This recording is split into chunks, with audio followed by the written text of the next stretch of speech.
வணக்கம். நான் கிராண்ட்மா பேசுகிறேன். எல்லோரும் மறக்காமல் சப்ஸ்கிரைப் பண்ணிவிடுங்க.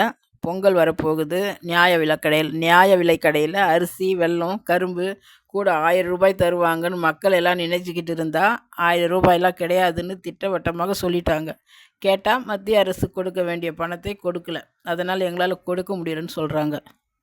கடந்த ஆட்சியில் 1000 பத்தாது 5000 கொடுங்கன்னு சொன்னவங்க இவங்க ஆட்சியில் ரூபாய் கூட கிடையாதுன்னு சொல்கிறாங்களே, இது என்ன நியாயம்? அடுத்த வருஷம் இதே மாதிரி சொல்லுவாங்களா? நிச்சயமாக சொல்ல மாட்டாங்க. ஏன்னா அடுத்த வருஷம் தேர்தல் வருது.